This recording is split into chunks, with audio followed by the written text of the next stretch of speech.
Hey everybody, welcome to Big Bike BMX. My name is Isaac, and tonight we have a special episode. I just got done recording with Joe Cicman, Dave Nourie from Factor Freestyle. This month on February, I believe it's 12th. It's 12th. It'll be the Saturday. It's the first of 3 different events that they are holding called Summit 43. For $43, if you go to factorfreestyle.com, you can buy a ticket. Ron Wilkerson is going to be there. It's a virtual Zoom event over the course of 3 Saturdays that you can join after paying that $43 registration. But what you're going to get is 3 Saturdays, 3 weekends. The first one is a keynote with Ron Wilkerson on his philosophy of life for 2 hours. Get to join a Zoom, listen to Ron, talk with Ron for a couple hours. The next one is with a fitness coach that is going to help with stretching and just basic fitness for people that are into BMX. It's very different, and there's certain ways you can stretch and lift, I assume, that or do your fitness that can help. So that is another weekend. And then I believe the last one is Bill Nitschke talking about how he does how he's gotten through and done a lifetime of BMX, right? Doing BMX shows and things like that. Another fascinating event. $43 gets you access to all 3 starting on February 12th. Go to factorfreestyle.com. Right now, Joe and Dave are going to talk about it. And we talk about a lot of different things: Flatland, Big Bike BMX, in Flatland, in that scene, some history, all of it. So enjoy this. It's a short episode. Craig couldn't make it because it is Thursday. The premiere of Jackass Forever is tonight. And so he's off with his wife watching Jackass, and we just wanted to film this real quick and get it out so you knew about the summit. So enjoy, have fun, and we will see you soon. Here's Dave and Joe talking about Summit 43. Let's go.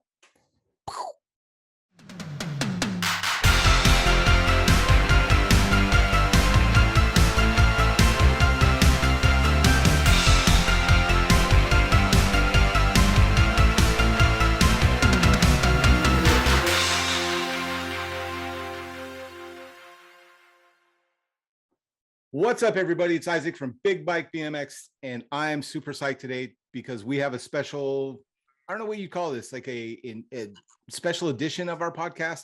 Craig can't be here because he's watching Jackass. That came out today. I'm recording this on February 3rd, and so he can't be here, but we've got Dave Nourie and Joe from, was it Fact or Freestyle, correct? Fact or Freestyle. Fact or Freestyle. Some people call it that. Fact. Some people call it that. Fact or fiction? Factor. What do you Factor call it, freestyle. Dave? Yeah, I call it Factor Fable, I thought. What No, does that's Ron someone else's. Wilkerson That's call someone it? else's. Oh, yeah, I think he called Factor Freestyle. What Here's does what James McGraw call it? I can't remember. What does James call it? James calls it fact or friction. Factor Friction. No, Factor Friction or Factor Fiction. There's a lot of A variations. lot of names, yeah. I We like don't the get hung Factor, up on yeah. the name. We don't get hung up on the name, Isaac. Dude, I don't either. You know what? Everyone tells me that I named, like, my show is named the absolute wrong, the worst name I could possibly have named it. And I What? agree with everybody. Yeah, Big Bike BMX. Here's the deal. What? Big Bike BMX. Why? I thought it was going to be about big bikes. That's all it was, because I was like, that's all. I have no friends in BMX at this point, right? So I'm like, it's just me and my Big Ripper. That's it. It's big BMX bikes. I had no idea I would meet Craig. I had no idea that anybody that I had on my pictures on my wall when I was a kid would want to talk to us. So yeah, it has evolved, but I wouldn't even know what to call it. So Isaac, I have to say the name is awesome. The reason I love your name is it's easily retainable. Yeah. I got it and I knew it like right away, and it stuck in my mind. And that's brilliant marketing wise. Factor Freestyle, Factor Friction, we screwed up. Like nobody knows. I think we have 30, what do we have? 38 followers, and we've been doing it over a year. We got 106 videos, 107 videos, and the content's pretty good, but we just screwed up on the marketing. So Isaac, we might need some support there in the branding aspect, because we dug our big hole. I'm telling you, dude. Dave, maybe we can help Isaac. Maybe we can help Yeah. Isaac. So Isaac said that he could not have come up with a worse name. Uh-huh. And I take that as a challenge. And maybe we workshop for a couple minutes and come up with an actual worst name. Worst name than Big Bike BMX. What would be what would be a worse name than Big Bike BMX? Let's see. Tattooed Santa and his BMX friend talk to BMXers. Tattooed Santa and his BMX friends. Tattooed. Oh, that's a comic book right there. Tattooed Santa and his BMX friend. That's good. That is so good. You are good at this. I can see now, Isaac. You got a knack. Oh my God. Wait for this. Hold on. Is this angle better, Joe? You're the tech guy. Oh yeah, there you go. Welcome. Let's go. Let's go. Welcome to a special edition of Big Bike. Welcome to a special edition of Big Bike BMX. Dave and I were retained as digital agents, and we have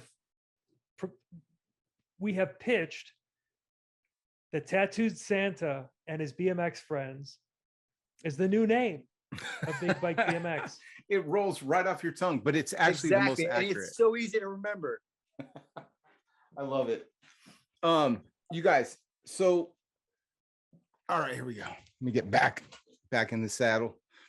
So I watch your show, and I would call it "Let's See Who Tunes In," because every time, like, here's what I like about your show. No matter what you title it, something different is going to happen. So even if it's like, it may be a name where I'm like, this is someone maybe I don't recognize. Maybe it's a mid-school rider, something like that. Cool. Right. I tuned into one of those one time, and like next thing I know, like Ron Wilkerson's there. And I think, Dave, I told you about it. And then Nick Phillips is suddenly on he gets Nick Phillips involved. And then I'm still watching because I watch it during work, right? So I'm watching, I'm doing some stuff. I come back. Now Nick Phillips is at his house, right? So before it was like he was on the phone. Then Nick Phillips shows up. You just don't know what's going to happen, like watching your show. I'm like, doesn't matter. It could be anybody's. It could be John Doe. It could be like Dave and Joe are talking to John Doe. And I'm be like, Who's this John Doe guy? Rosso's going to show up somewhere. You know what I mean? Like, you just don't know. It'll be like, oh, there's Brian Tunney. That's cool. Sweet. That's awesome. So that episode was so fun. Dude, that was, I caught me off guard. I loved it. So for those, so I'll tell you guys, like the people, my fans typically are people that follow y'all, had your bikes, pictures, know who you are. But let's say for fun, Dave, can you give me a quick who you are? Dave Nourie. Sure.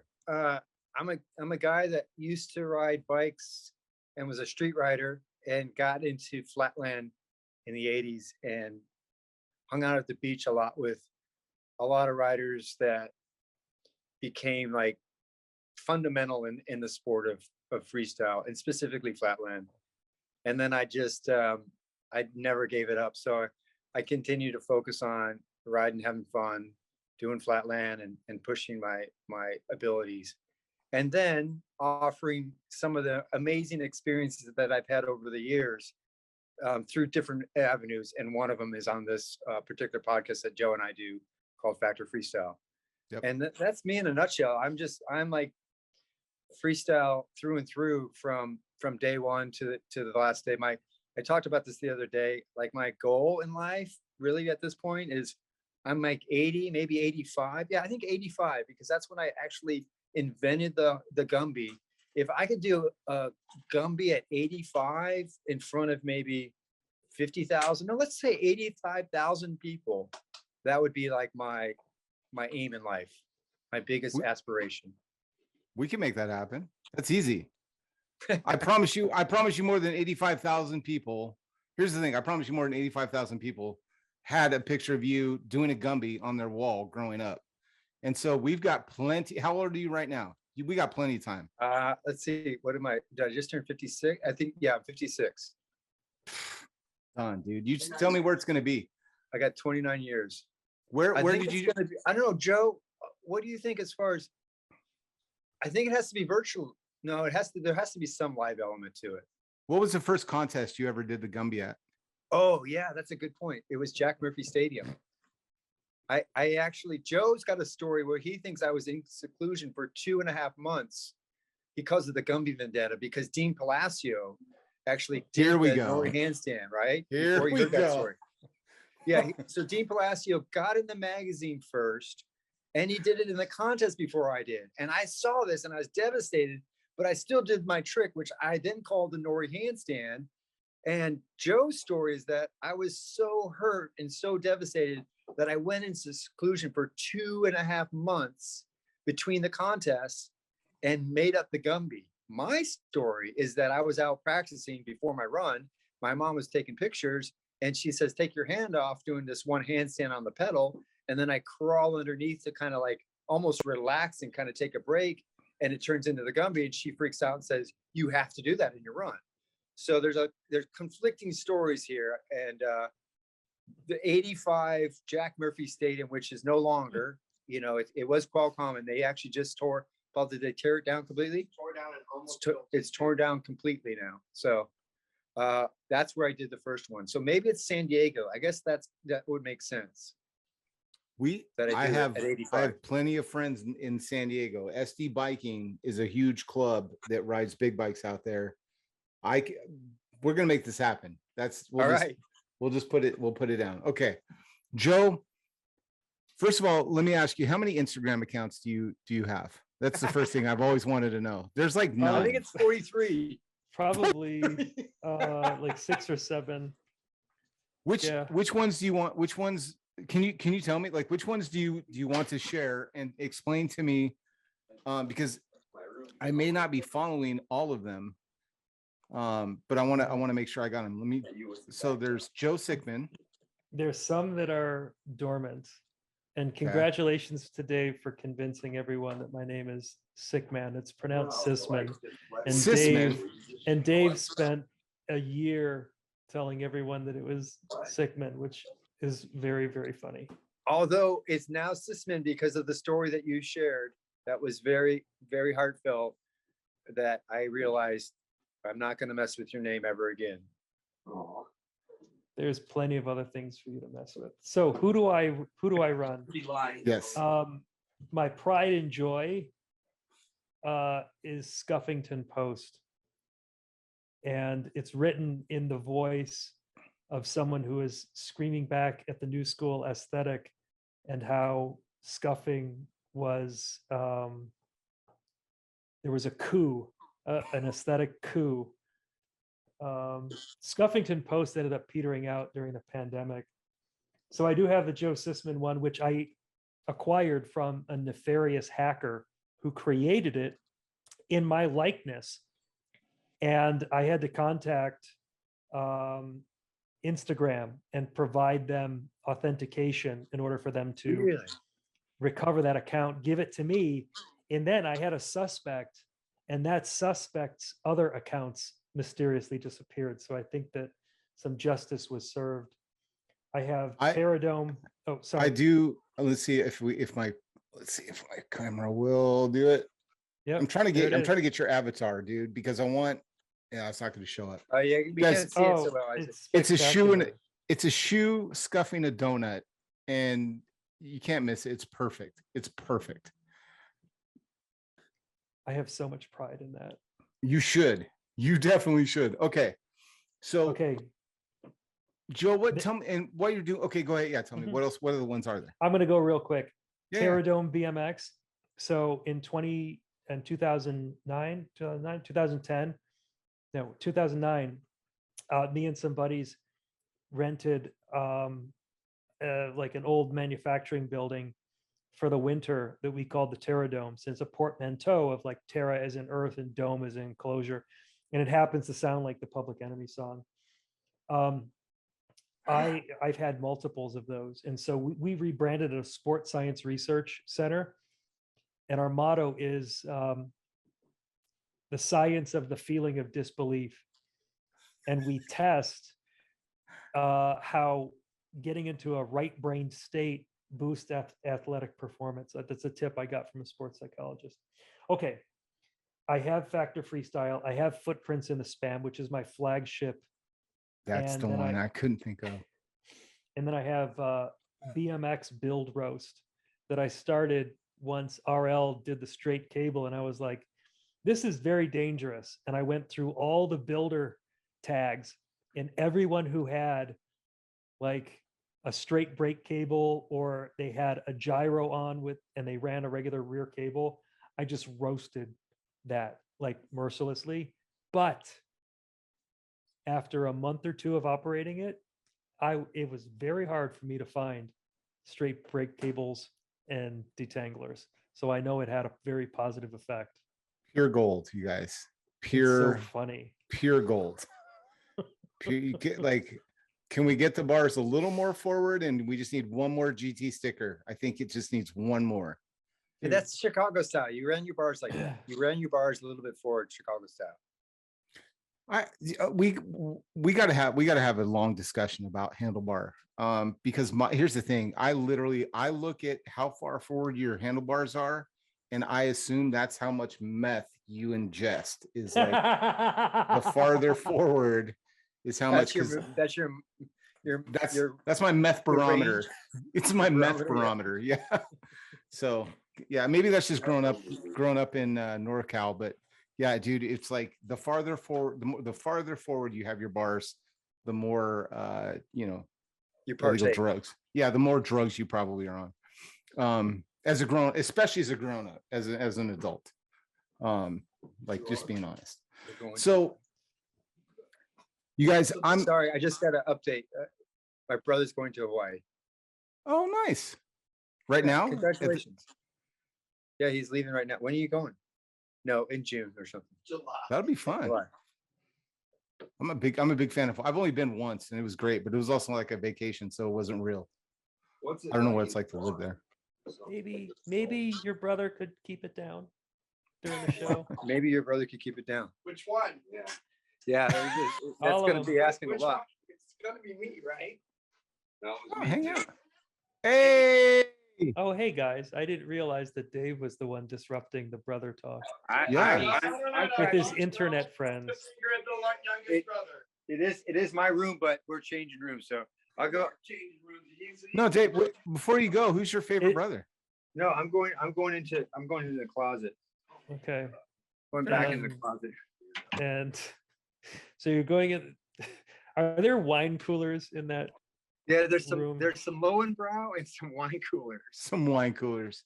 And some what was those cigarettes? Those clove cigarettes. Oh yeah. Do you remember that? Okay. Well, these guys are on their phone, but they need to chime in because I think it's part of the whole show. I think so. Why not? Here's the thing, dude. Here's the deal. And my fans don't expect much to begin with because it's usually just me and Craig. And so they don't expect much. And the whole point of this, you guys, was I wanted to talk to Joe and Dave about Summit 43. So I'm going to tell y'all about what I know. I got a message that said, I don't remember who I got the message from. Someone said, dude, and it was like a ad for Summit 43. And I was like, first of all, because it's 43, I was like, let's go. I clicked the link, which is dumb because I clicked the link in my social media, which then now I'm over at Factor Freestyle. I'm like, oh, this looks dope. Okay, cool. And I'm reading the description. Like it's a virtual summit, right? And I'm like, that's cool because the first thing I thought, summit, oh, that's cool. Another thing that I can't go to because I have a job and kids. So then I see it's virtual and I'm like, let's go, dude. Something I can do from my house here in Arizona. And I'm not gone for a weekend. I can easily get out of a couple hours on a weekend of family time and honeydew lists. But I can't get away. It's hard for me to get away. I have to make a large commitment to that. So I was like, done. Then I see how much is it to attend Summit 43? $43. $43, right? So instantly I'm like, for $43, absolutely I'm in. If you would have charged me 40, I would have said no. But the fact it was 43, I was like, I'm in. So Isaac, do you know when the summit starts? Do you know the date that it starts? I know that it's not 4-3. What date does it start? It's February 43? 12th is the 43rd day of the year. there we go. I saw this on an Instagram post, dude. You posted this like a couple days ago, and I was like, man, I can't remember what it was. So anyway, $43. I promise you have $43. If you need $43, talk to me. And so this is where I'm at. I bought a ticket because it's virtual and it was $43. I legit don't know much more than that. I saw some session topics, but again, because it's you guys, I also don't anticipate that anything will, I'm sure it'll stay on topic, but I'm sure it's going to go other places too, which is again why I paid my extra, why I'm like, these are all the pluses for me. Like watching y'all try and stay on topic with a bunch of freestylers is just fun to watch that and to begin with. And then you're going to invite all of your friends to join. And I'm like, this is worth $43 just to watch them stress out. So I'm in, dude. I already bought my ticket. Tell me all about Summit 43 and why this is the go-to premier virtual event for freestylers, BMXers, just bike riders. David.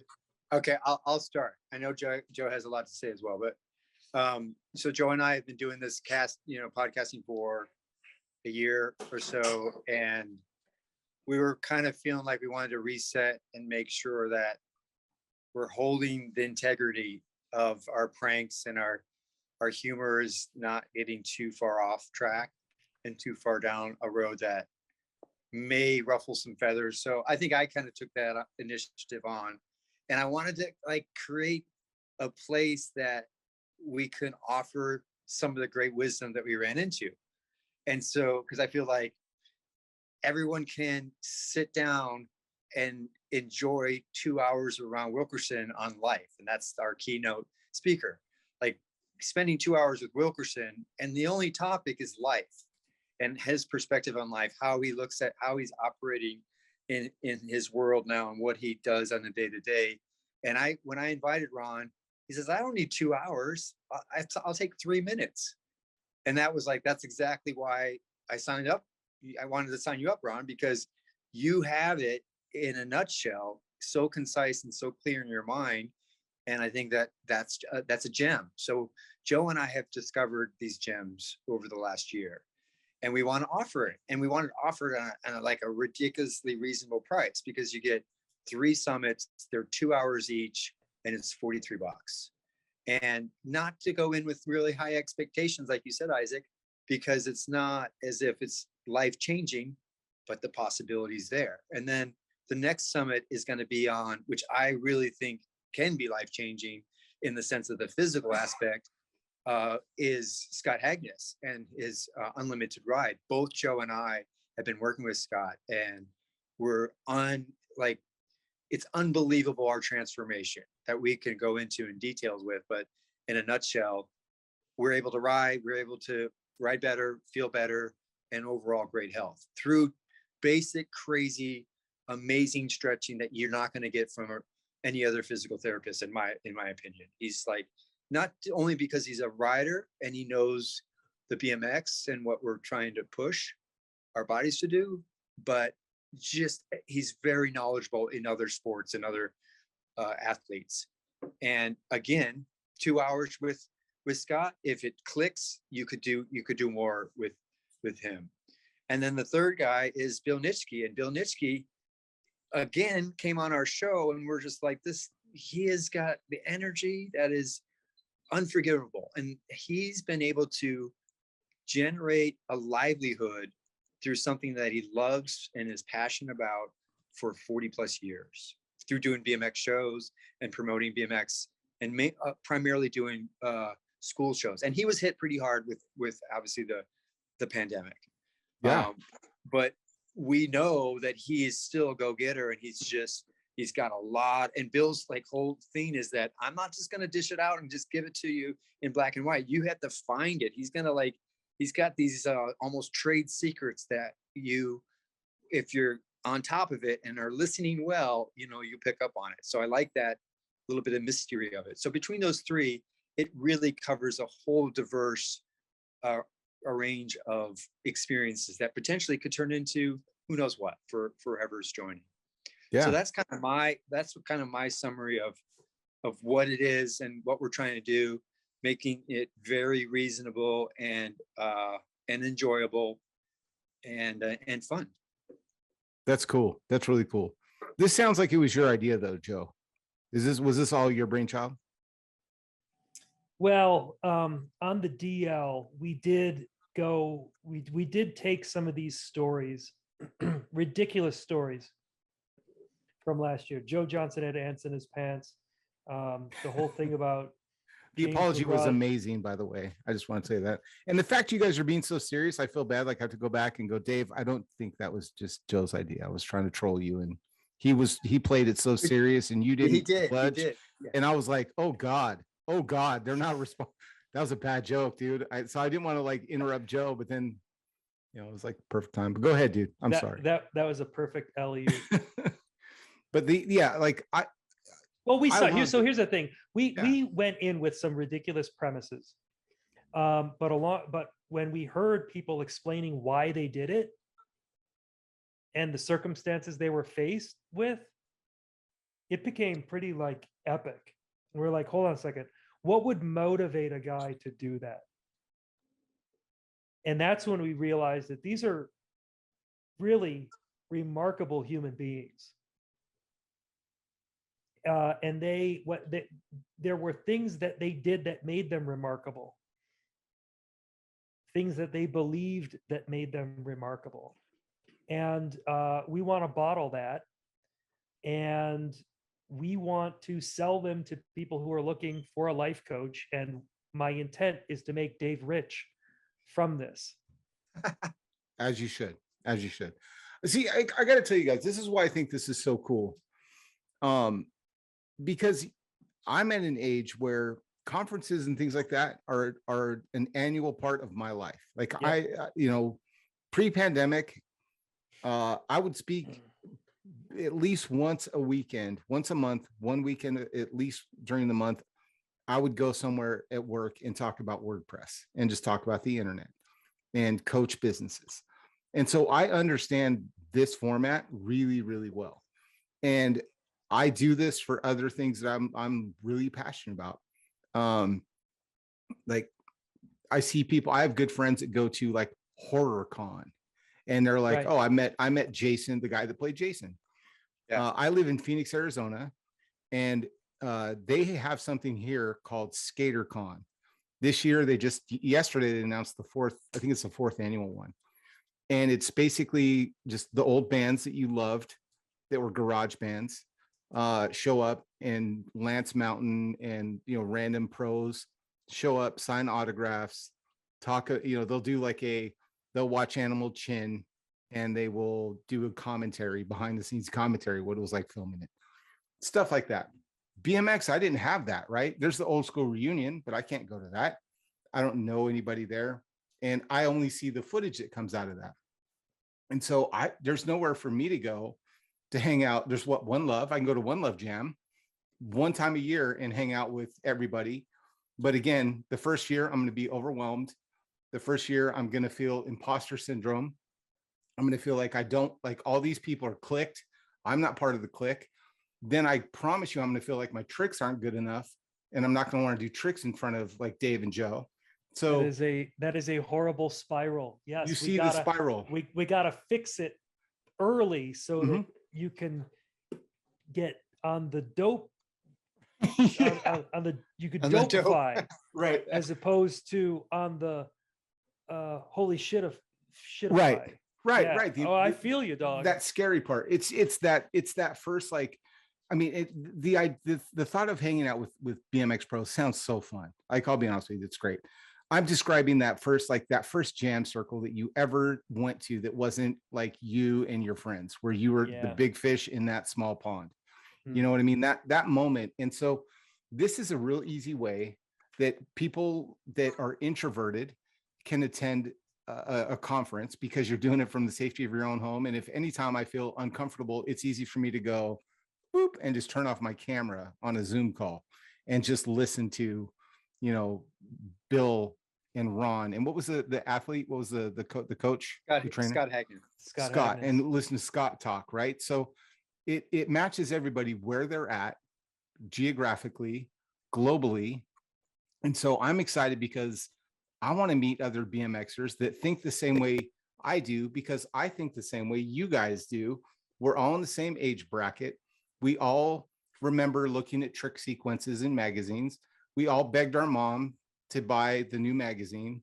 Dave, you didn't, you were in them, but it's different for me because I'm like, it's just like, so for me to think about this as a fan of freestyle, I look at it like I'm going to pay $43 for 3 weekends. I'm going to hang out with a bunch of BMXers that are just like me that I haven't met yet. So I'm going to meet a bunch of cool people, listen to Ron Wilkerson and Bill, and I'm sorry, Scott, you said? I already forgot that guy's name. Scott. So dude, here's the thing. That was, to be honest with you guys, that was a session that sold me because I'm old and everything hurts. And you timed the promotion of that, because when I saw the ad come through, not the ad, but the promo come through, I was just getting up and everything hurts for me in the morning. So I'm like getting up, I'm like, sports coach, I don't need that. Why does my eyebrows hurt? Why does that hurt today? So that was actually what sold me. The $43 was honestly for the because you had me at stretching, because I'm like, I don't want to lift anything, dude. I'm too old to lift. That hurts now. But stretching, I can do that. That's pretty passive. I can watch Ted Lasso in the morning and stretch. That's good. So I'm excited about the concept of a 3-weekend conference with a bunch of BMXers, freestylers, where I'm going to get some value. If I pay attention, I'm going to get value out of it. But even if I don't get value out of the speakers, just being there with a bunch of BMXers and what I can just assume is going to happen through some of the just chit chat in the, whatever goes on. Maybe there's a Slack that comes out of this. Maybe there's a Discord channel where we all just keep in touch until next year. But dude, I love this. And I hope you do more. I hope you do like two a year if this first one goes off. Because this is just a great way to build a community and get a bunch of people together that like may not ever jump on a Zoom together. I mean, as a fan of freestyle, think about this, like 12-year-old you, how far would you have walked to hang out with Ron Wilkerson for 2 hours? Oh, dude. Think about that, dude, right? For real, dude. Think about that. And so for $43, you're going to be on a private Zoom with Ron Wilkerson talking about the meaning of life. Let's go. Let's go. That's the perfect keynote and the perfect topic for someone like Ron Wilkerson. Like, I don't want to know how he learns tricks. I don't care about that. I want to know how he processes like his day. You know what I mean? Like with everything that he's been through, everything that he's achieved and everything that he's seen. I have to know, how does that guy smile every single time you see him? He's the happiest guy I've ever seen in every situation. Dave, you're smiling. You've seen him in a lot of situations, but for me, a normal fan, man, I've only ever seen lots of joy and happiness out of Ron Wilkerson. And the way that he's just so happy-go-lucky, if I could capture and my mom would say nth, but like if I could just bottle just a little bit of what he does, the way that he just approaches stuff, because he just seems so chill all the time. And so if I could do that at work, if I could harness and figure out how he does that and apply that to work, that's the kind of stuff that I'm looking for. Not just, this is bigger than freestyle, you guys. This is a bunch of grown people that I feel like I'm on a monologue and I feel bad, you guys, but this is what I really feel. Flatland freestyle specifically, freestylers, flatlanders, we do competitive, repetitive things. We have a goal and we move the lever millimeters at a time and we commit to that. And so when you talk to a freestyler about other things that aren't freestyle, they think analytically the same way you do. You just don't realize that you're an analytical thinker because you've done it since you were 12, trying to figure out how to do boomerangs. Yes. So that's it. Yes. Okay. Mm-hmm. You have touched onto something. I would like to share with you a graphic that we have that sort of lays out the landscape and talks a little bit about what we're trying to achieve. So what you're looking at here is our this is our strategy here. And so when we thought about audience segmentation and who we're going to go after, what's the audience that we are going to serve? Okay, we segmented along two dimensions. The horizontal dimension goes from aimless to goal oriented, and the vertical axis goes from smart to dumb.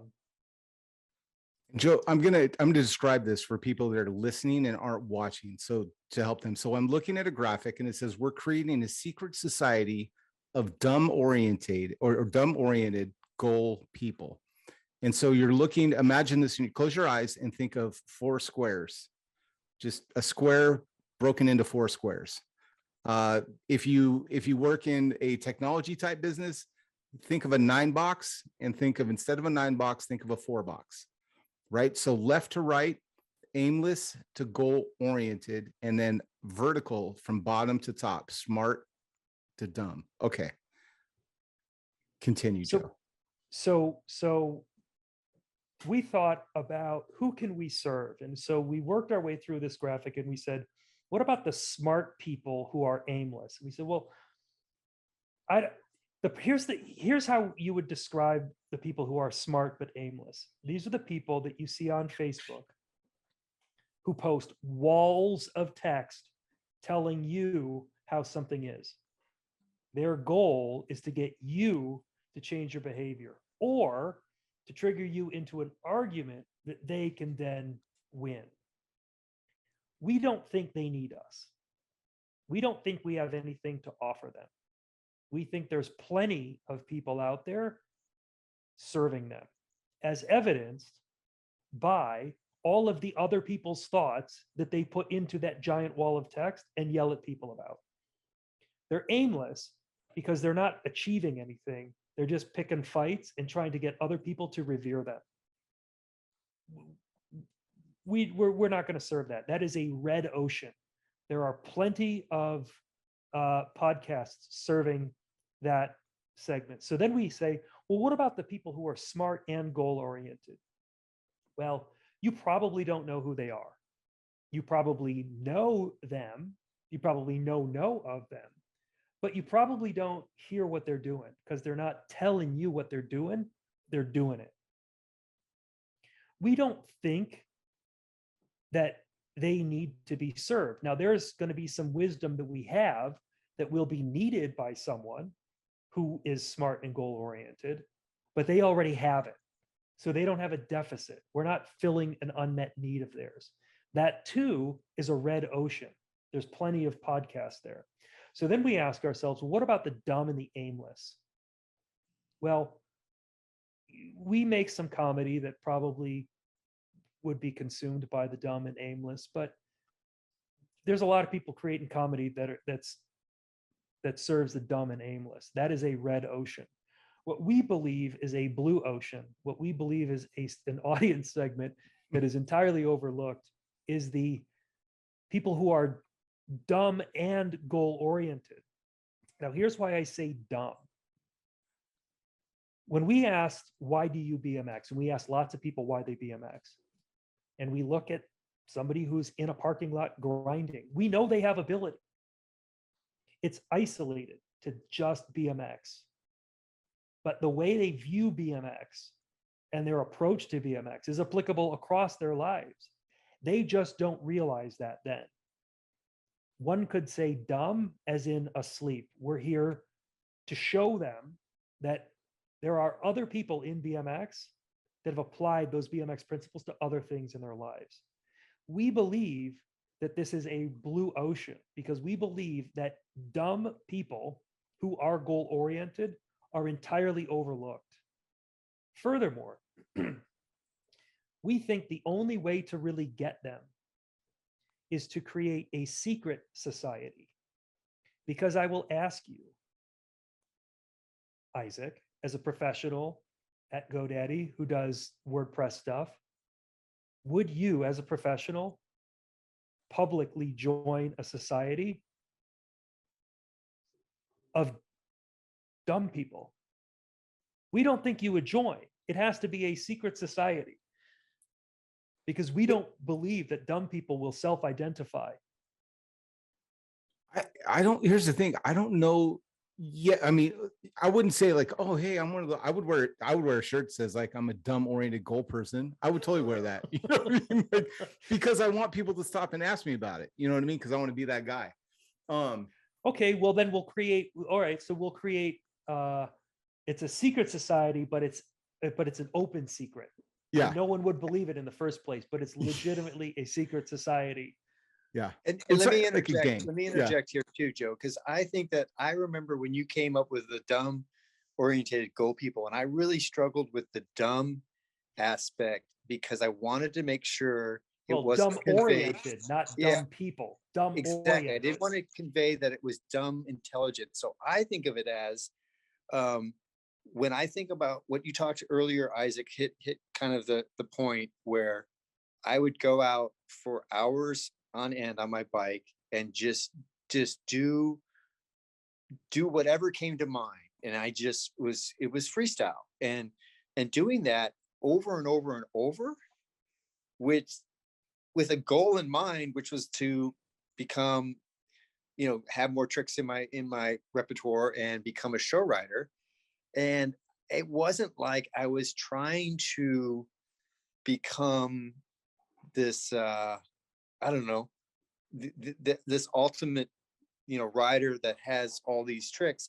I was just doing it aimlessly. I guess aimlessly or numb is another term that I would think. I just was doing it because I was passionate about it and was having fun, but I was very goal oriented because I needed to learn how to do that double decade or whatever, whatever I was trying to pull off. So I think that's kind of the perspective that we're trying to convey. I love it, dude, because here's the thing, like I saw this graphic on Instagram. I saw this on your Instagram. And when I first saw it, I too, Dave, I did what you did. I was like, dumb orient. Okay, well, dumb, I don't know. But Joe, hearing you describe it as a like, because you're right, like smart people that know they're smart aren't Oh, that's the worst. aren't usually open to new ideas. They're a pain in the ass. Wise people will listen and take, okay, I don't know it all. And everybody has something to teach me. And so that it just makes sense because I think we all did that. We all did that, dude. We all, like Dave, aimlessly, but here's the thing. It wasn't aimlessly because your brain was figuring out if I lean into this fire hydrant and I pull up too soon, nothing happens. If I lean too far in, that thing's going to come around, but my center of gravity is too far back over the peg and I'm going to just spin into the ground. Right. It's not going to land. I'm going to be leaning back when the bike comes around. Okay. So now I got to figure out balance. Here's another way to say it, Isaac, that I think is good. You know what you know, and you know what you don't know, but do you know what's the last one? Do you know what you actually Unknown. Yeah. Don't know you know. Unknown. So we're gonna have know a what you session know. specifically on that one. What's that, Joe? We're gonna have a session specifically on breaking down that quadrant of what you know Yeah. and what you don't know, what you don't know, you don't know. That you don't know that you don't know. Right? Yes. Yes. You don't know what you don't know. Okay. I love it, dude. Wait a second. What you were saying, Dave, was there are things that you don't know that you know. Right. And those are the things that you do as an expert. And those are the things that are tremendously difficult for experts to even describe. It's called knowledge engineering. It's getting something out of an expert. They do it intuitively. They don't know that they're doing it. It's just the way they see the world. It's just the way they do things. It just flows right from them. But it's a brilliant strategy. They're just unaware of it. I wonder if Rodney Mullen was like that. You know what I mean? Where it was like, probably? Because I think so. You know what I mean? Yeah. Where it's like, you're like you're thinking 5 steps ahead of everybody else. Like, this is not a trick. This is a transition. I think that's the way he looked at everything. Where, you know, maybe the rest of, like, for me, if I was doing, you know, freestyle skateboarding, I would be like, and this trick and this trick. And then, you know, nowadays you see people that style of like just going from anything, you know what I mean? Like Nick Watts, like, you know, he's spinning on his back wheel and then he jumps to a hang five. Like, what? I've never seen anything like that. And that's what I love about our sport. That's what I love about the people that continue to do our sport and the people that are coming back to it. You know what I mean? It's just fascinating to see. I think for me, what all of this, like this nostalgia and this community of like BMXers at a I don't want to say a specific age, but at a certain maturity level, because it's not an age. It's just that, you know, we've been through some shit, you know what I mean? We've seen some stuff in life. We've got wives and families and kids and work and all this stuff that normally, you know, some people would take it and go, yeah, I just can't ride anymore. And somehow we figured out like, hey, I can't, quitting isn't an option. Like I have to ride my bike or I can't think right. And so it's fascinating to me to see how we all grew up, you know what I mean? And when I say we all, man, I think we're all the same. We're all the same person. We all experience the same thing. We all chase the same stoke. We all watched the same movies. We all recorded that stupid Mountain Dew commercial when it came on the VCR, you know what I mean? Like, it's just, we all did it, man. We all grew up and did that same stuff. And we all have these shared stories. And I'm just psyched, dude, that you're able to take the position and the access that you have to so many talented people in this industry that understands us as freestylers and understands what we're thinking. I love it. I have a story, and I think it ties into what we're talking about. And it's kind of amazing that it so happens that I have two people that were in on this story that are in this room right now, which is kind of fortunate because they might even chime in on it and correct me because I have my version, they might have theirs. But like, so going back to like, I was a rider in San Diego and I hung out with buddies, Eddie Roman, Pete Augustin, Rick Allison, the posse down at Mission Beach. And someone said, there's a contest happening in Huntington Beach. Again, you know, not numb or dumb to the fact that there's this whole, I saw it in the magazine, didn't really know that there was a whole circuit happening and there was a whole explosion of freestyle. So Joe, we talked about this on my show, so I'm going to just do a really concise, shorter version of the story. Basically, I was jumping a lot of the time. I was more of a street rider and I broke some forks. I went to my mom because that was my first sponsor. I said, Mom, I need some new forks. Could you help me out? They were like 30 or 40 bucks. So she said, okay, yes, it's a little bit of a stretch. Again, she's a single mom working paycheck to paycheck, raising 4 children, and bought me the forks. Great. I went out like the next weekend and broke those forks. In the meantime, I got invited to go to this contest in Huntington Beach by Tony Murray and John Peterson and said, hey, Dave, there's a lot of unknown things happening that you need to tap into. I think you could do good. And I was very shy, very like, no, I'm not good enough for a contest. What are you thinking? But in the back of my mind, I'm like, why not? And that's kind of what I think we want to present with Summit 43. It's like, why not? Why not tap into what these people might have to offer? And so I went back to my mom and I said, Mom, is there any possibility I could get some money for some forks? And she says, David, I just gave you some money for forks. I bought you forks already. And I said, I know, but I broke those forks and there's a contest next weekend in Huntington Beach and I really want to go. And she said, the only way that that's going to happen is we're going to have a family meeting with the brothers. So I have 2 of the 3 brothers here. So do you guys remember that conversation? I actually thought that the contest was the one before Jack Murphy Stadium with the forks. No, it's Huntington Beach. Because I thought it was the last pair of forks she ever bought you because you got sponsored at Jack Murphy. It is true. By it was the Bob last one. Yeah. But I thought it was the contest before that you needed a working bike to compete at Jack Murphy. So do you guys remember that conversation? I don't remember the meeting. I don't remember the meeting. So where were we? 9/11? How can we get you guys all in the shot? Here. There you go. Oh God, we'd have to be close.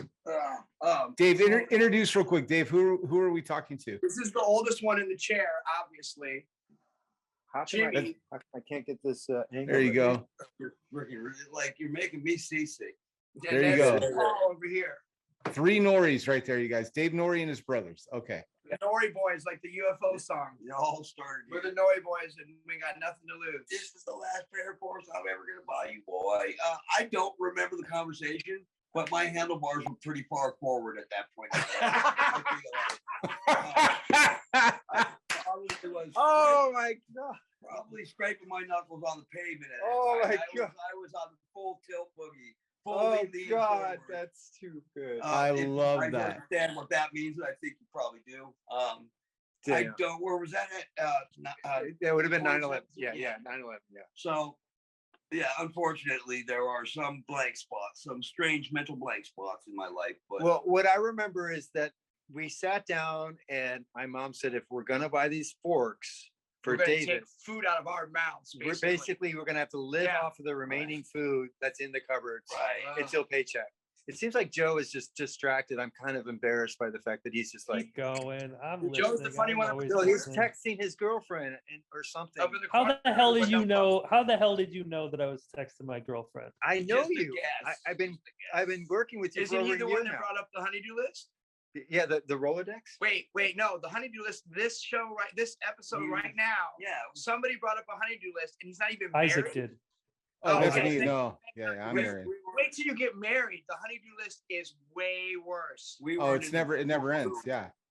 So I want to never know. ends. Okay, so wait, let's go back to the story though. So sure enough, the brothers all sit down. Now we have another younger brother. He's 5 years younger than I, so he wasn't as 10 or 11 by then. yeah, he wasn't as crucial as far as concerned about what he's going to eat for the next week. He doesn't while eat we as much. while we spend $40 on the forks for David to go to this freestyle contest up at the OP surf $40 contest. on forks again, which I didn't know that. I Yeah. thought it was a one-time buy. No, it was the second time. In a And week. and what they said, what did you say? Oh, Jimmy doesn't remember. Yeah, I don't remember. Too much Oh, you don't remember either? brain cell loss. So I Sorry. can say anything. Wait, but what I don't remember that maybe one of you guys, since this whole topic is about the 43 whatever, right? There was a Route 43 shirt that Dave gave me once that had a quote on it, and he can't even remember what the quote was. Does anybody know about that shirt? Oh, I'm sure. Here's the thing: 43 brother is everywhere. It could That's be. part of the quote. That's it part could of the have- quote. Yeah, I got it on the tip of my burned out brain cell tongue. I don't remember what it is. But it has to do with that you'll don't look for it and you'll come across it. It's everywhere in your life, blah, blah, blah. You know, kind of like what you guys were talking about. You don't know what you know, but you know what you don't know. Yeah, dude. Now you know. Know what you do know. Did you? What was it called in the magazine? They called it like the something number. What was it? Do you remember, Joe? We The lost number Dave, of coincidence. but- number of coincidence. That's what it was. Yep.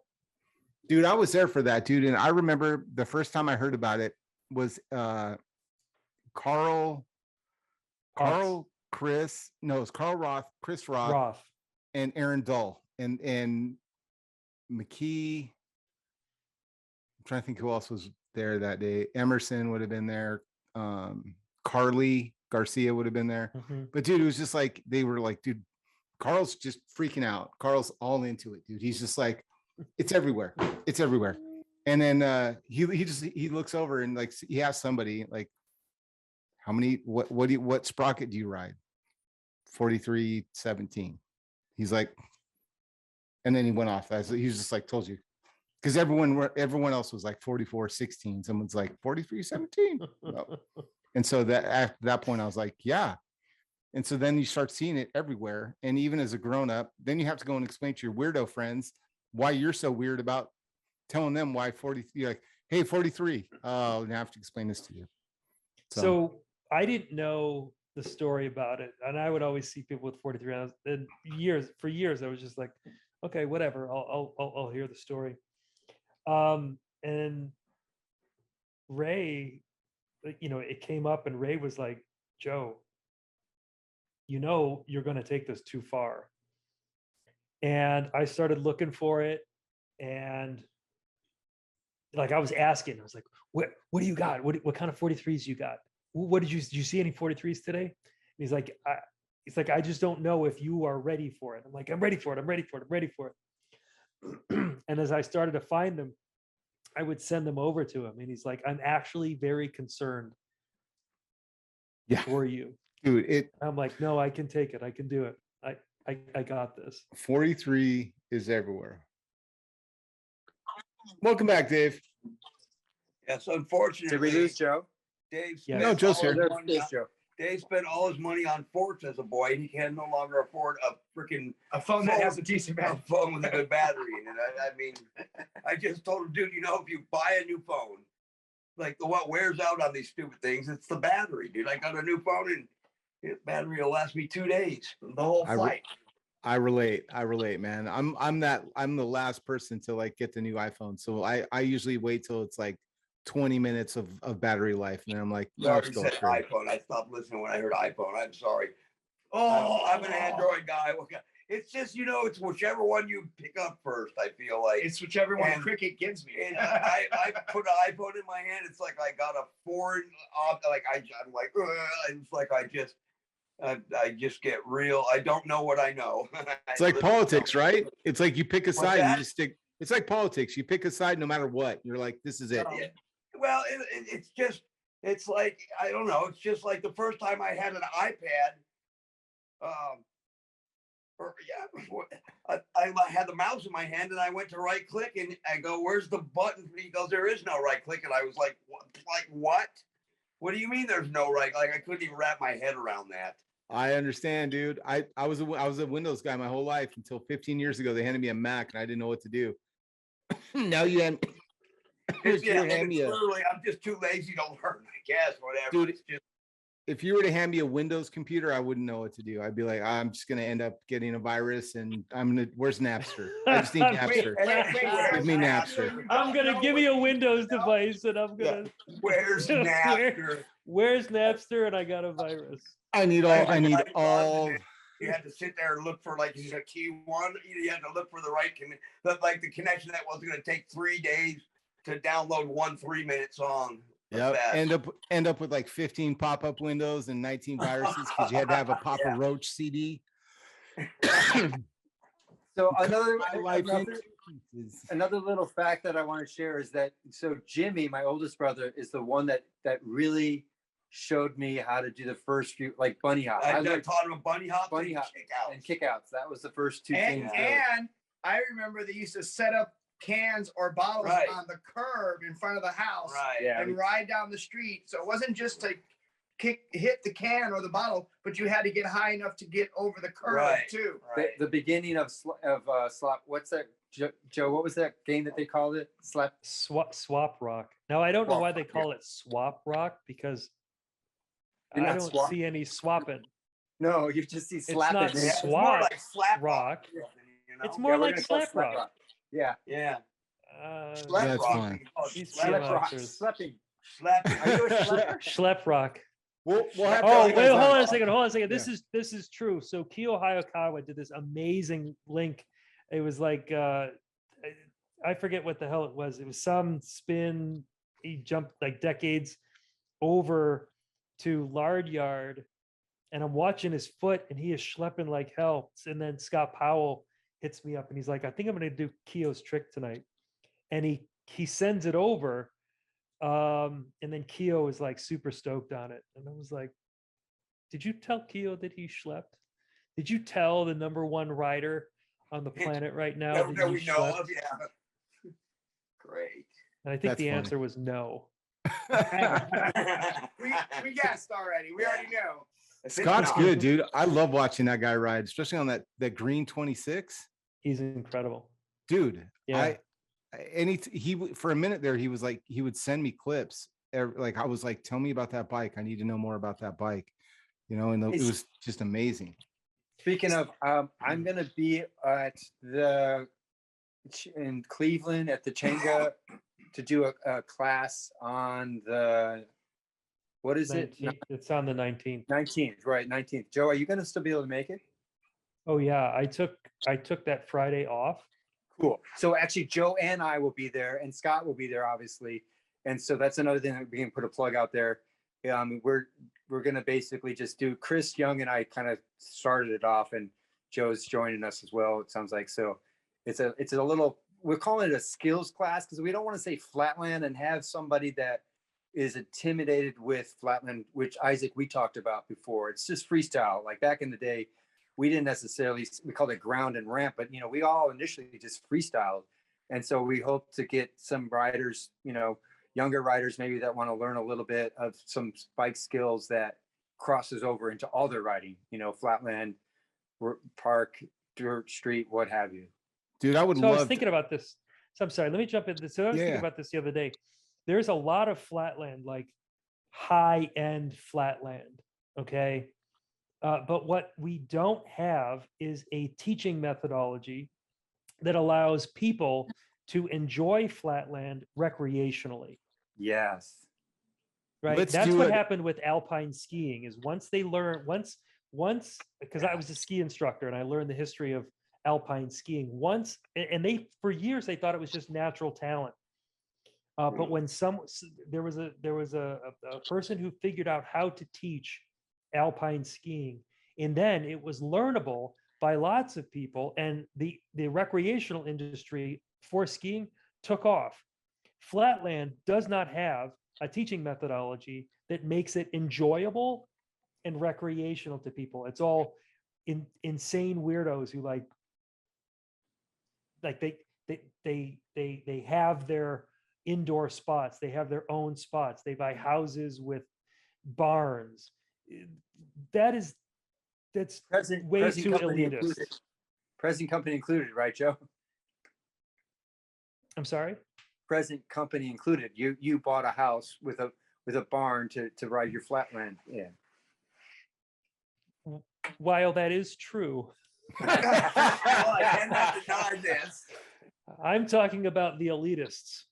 Oh, okay, gotcha. Here's Those other folks. Those other guys. The other Here's- ones. I'm gonna Them. wrap up because I have to get going. But I do, Joe and Dave, please table that topic. And Yes. let me give you Yeah. let me give you some insight too, as someone Okay. just an average person that rides bikes. And why I would love to hear you guys talk about this, because Joe, you nailed it. When I was growing up doing flatland, I had magazines, and it would have, as rough as it was, you would have a sequence, and then you'd have poor Mark Lumen trying to describe how to do the trick. But sometimes, and we all knew, like, Mark, I love you, but we all knew you couldn't do that trick, right? We knew you were just describing the trick. And so that's cool. At least we had a description. Now, someone like me that comes back, right? I haven't been active in freestyle. I've tried 3 or 4 times. The last time I tried, Joe, I bought a Quaman G something, and it Yep. felt like it was so small that I couldn't ride it. And at that point, I'm like, I just accepted that that flatland had progressed out of my wheelhouse. And Mhm. so I stopped right about, I don't know, maybe a year after Kevin Jones, I would say, like 91 is when I would say I stopped. I picked it up again in like 92, 93. I bought a Bully and was just doing street riding. But then I was like, you know what? I don't love street riding.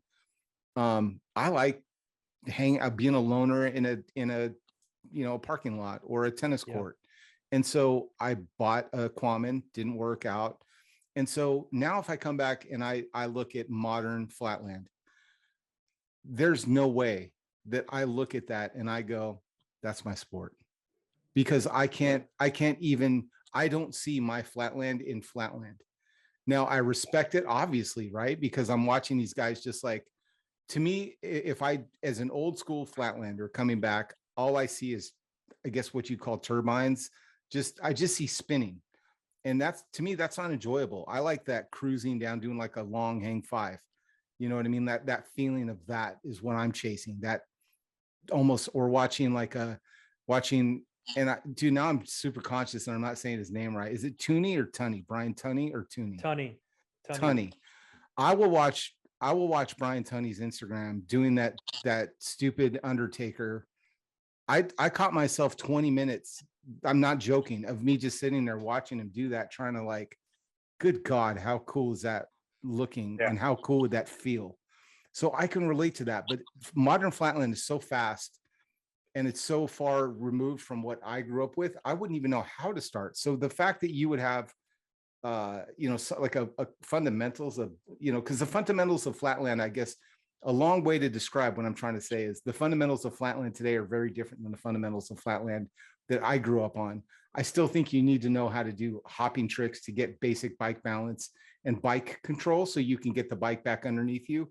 And the muscle memory that you gain from controlling a bike with your hips and your legs comes into play no matter what you're doing. It's all building on that common, those building blocks move into the creative that you can go and do turbines and do these crazy tricks. But for me coming back to it, if I were to go and watch you guys do flatland, I'm just like, I couldn't. I'm like, here's my whiplash. One whiplash. That's what you get from me. So I got an idea.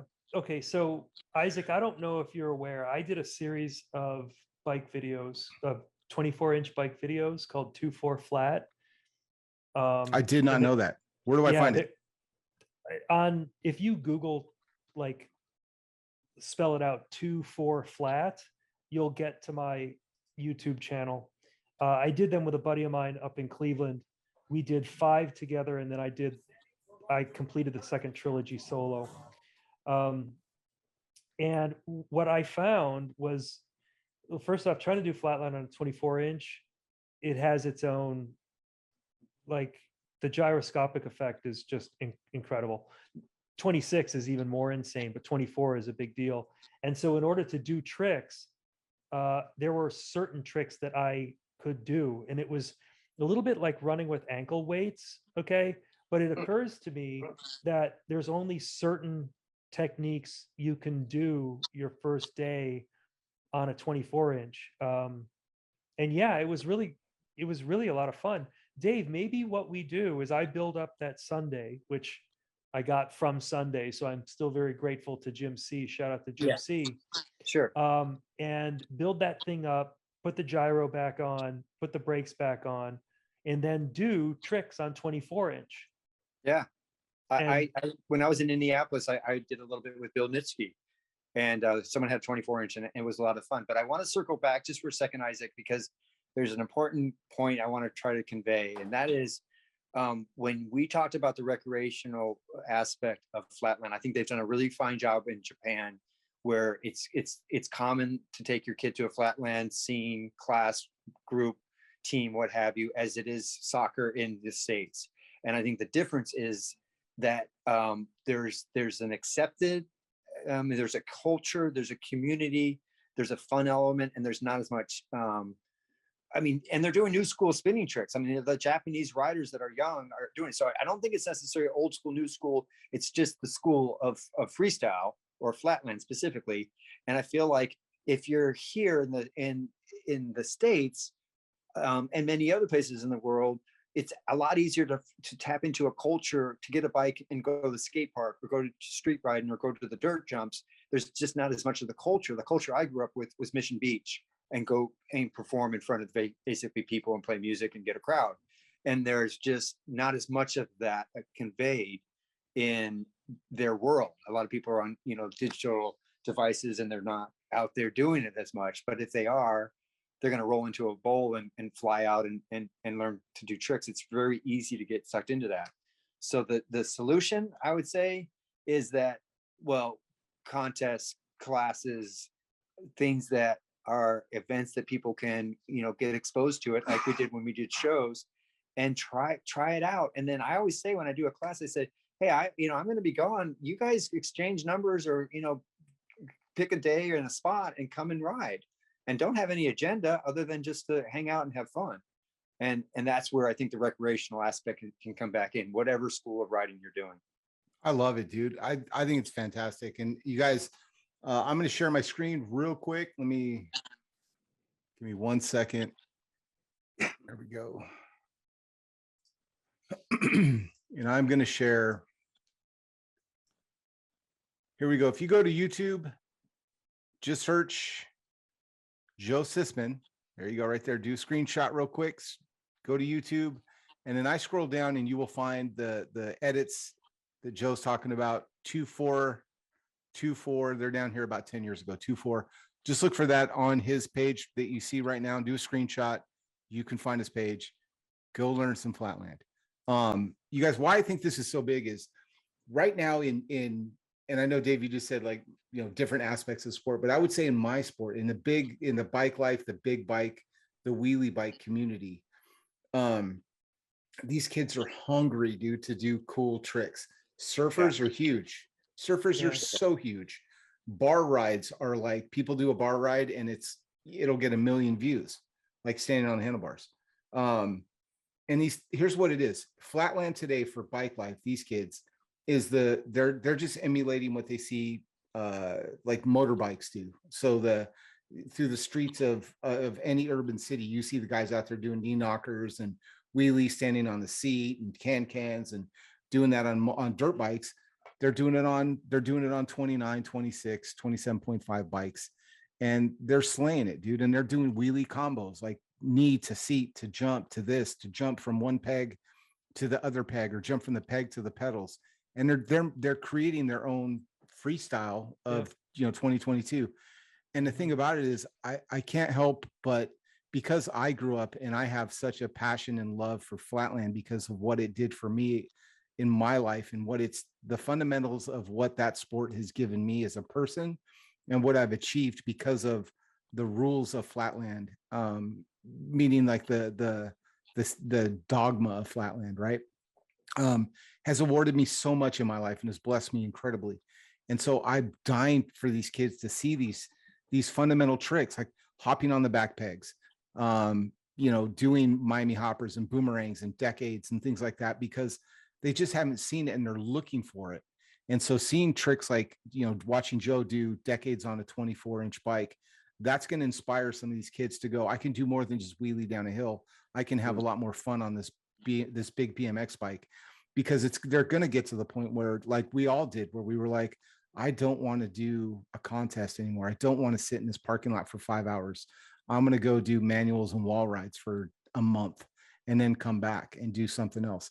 And so, that's my passion, dude, is there's two things that I look at as my goal at this stage in my life. Get a bunch of old dudes to not buy mountain bikes and buy big BMX bikes because they're comfortable. And let's all just go ride bikes and talk about like BMX the way we did when we were 14. That's all I want. I want all those dudes to know you do have a home. Like there's a ton of lost boys out there that grew up, forgot that they love BMX bikes and don't know that they can do what they used to on these. I want them to see it. And then like to the point with Joe, like, dude, if one kid sees you do a decade or sees you do a tail whip on that 24 and goes and does it, who knows where they're going to be sitting here like us, right? 20, 30, 40 years from now, they'll be sitting here and going, man, remember that time this dude, Joe, I saw a video, he did a decade and that's launched it for me. Just like you talked about, Dave, doing your Gumby, if only you sat here and look what that became, right? It's a fun story, but look what that became. Look what that fork story became. You're sitting in a hotel with your brothers, and your brothers are telling us a story that was huge and fundamental and like a crossroads in your life. And Joe, talking to you about, just the flatland period. Like I've learned a lot just sitting here tonight because I'm a flatland guy, but it's like 80s. And then what I'm doing now for big bike flatland on my bike, but I have this era here where I'm like, I experienced it, but I didn't experience it. Right. I watched Baco and I idolized all those guys. Magazines weren't really a thing anymore. I couldn't go get magazines. So I was like, I had props and, I had Flatland Fuel and this dude from Biz House. I don't even know his name, but like back then, like he would just like, it was so old school, dude. He would like AOL IM me pictures of like Flatland stuff.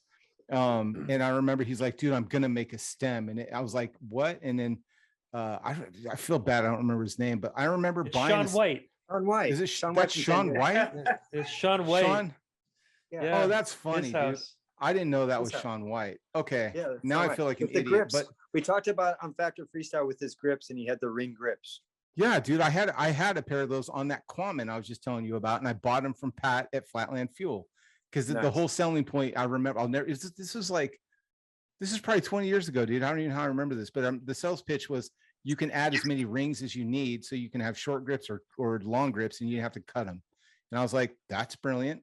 And then he had that weird. He came up with the idea. He thought it was a dream. Or he dreamt it, and then he thought that he had a conversation with someone, and he's like, "Hey, did I ever talk to you about this, or was that a dream?" And they're like, "No, I don't remember that." And our joke was that we said that each ring represented one of his ladies, and he's like, "Oh well, I would have had a lot more rings on his handlebars." Hey, yeah, I would have had 2. Yeah, you know, here's my grips are like 2 rings.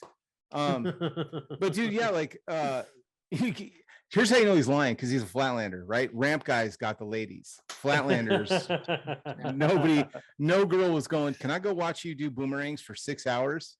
No. No. In front of a crowd that doesn't cheer. I don't know. There's a difference between if you go down to Mission Beach, though, that story might change. I'm just saying. Yeah, that's true. That's very true. So, but dude, you know, it's just I'm excited about what the future holds for Flatland for me. And I keep saying Flatland because that's where I'm at, dude. That's my life. But and shout out to Dave. I saw a picture of you doing an air yesterday on Instagram.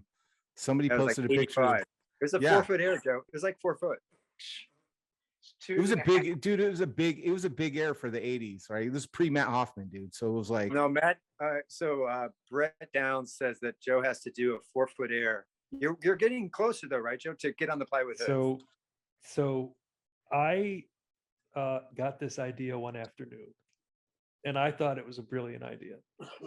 And I called Brett and I said, "Brett, look, I have been auditioning for the plywood hoods for 8 years.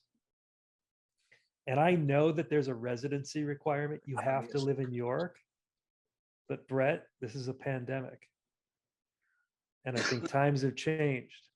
And I think given the circumstances, the residency requirement should be dropped." And I made my case, and Brett said, "Well, I will issue you the challenge. If you send me a video of you doing a 4-foot high tabletop on a quarter pipe, you will be on the Plywood Hoods 18. And I said, "Agreed. I love you." And I hung up. How long ago was this? What do I need to do? This was in the autumn. And so I went out and I built my bike up. I bless you. I've had some other trainings that I've been doing. I had my whiplash obsession, and so I haven't gotten there. But on February 18th, I will be up in Changa. February 19th, I will be up in Changa. Yeah, that's when you're going to do it. That's the ceremony. That's when you should do it. That will be the coronation. Let's invite Brett. Do you think Brett would come? How far is it from Cleveland to where Brett lives? Oh, it's a schlep. It's a while, but somebody's going to get video. We'll live stream it or something. All he asked for was video. Okay. All right. Yeah, we can do it. Okay. Hey guys, I got to wrap it up myself here, but yeah, we'll see you, Dave. Dude, it was so great having this time. Before you jump, dude, tell me real quick. I'm going to post this tonight, February 3rd. Tell me where they can go and watch Joe do a 4-foot air, land himself on the Plywood Hoods A team, being a non-resident, because it is a global community now. Brett Downs, thank you very much for doing that. A precedent has been set, and I like that. Where can they go to see you all do this with Chris? At Scott Powell's Changa. What is it? Cleveland, Ohio. Changa World in Cleveland. Changa World in Cleveland. Are you going to be posting about this on Factor Freestyle? I will make quite a stink about this clip on my social media. Follow my social media federation. Follow all of Joe's accounts, and I'm sure that we will tag me in one of them, and I will share it for y'all to see. Joe's going to do a 4-foot air and land himself on the Plywood Hoods. That's amazing. I would go and do it, dude. If Brett Downs was like, "Hey, dude, if you do a 4-foot air, you can be on the Plywood Hoods, Isaac," I would be like, "Yes, sir." I would do the same thing. Boom. Later, I got to go find myself a quarter pipe. Mom, I need some nails. If people are interested in more information on the summit, which is starting the 12th of February, it's just go to the website, factorfreestyle.com. Yep. Factorfreestyle.com. You can order yourself a ticket for $43 and you will have 3 weekends of amazing times with professionals in their field. And And not Ron so Wilkerson. professional. They're also not so professional, which is part of the. That's part the of thing. attraction. Hold on. Yeah. There will be professional individuals. The behavior will not be professional. 100%. Right. Thank you. Good one. Now, This Good is the one. this is the unconference conference. Go Yeah. and you are going to make some new friends in BMX. And at the very least, you're going to hang out with some really cool people and learn some new things that you didn't know. I promise you. And I promise, no matter what the agenda says, it's going to go all kinds of directions. And you are going to have 3 weekends of BMX bliss because fact or freestyle. So Summit 43, factorfreestyle.com, go buy a ticket and then go to where one more time, Cincinnati or Cleveland, a puppet Cleveland. no more. A Cleveland. puppet. Is it puppet or puppet? I'm old, It's bro. Puppet. It's the Puppet no Andy more. Jenkins. It's a collab. It's a Dude. redo. I almost bought like a paint lid from Andy Jenkins just because I wanted something that he was doing something. I was like, oh, paint lid, I'll grab that. Then it was just too much money. It was like a bad time for me. Pandemic hit or something. But anyway, thank you guys for coming on. All right.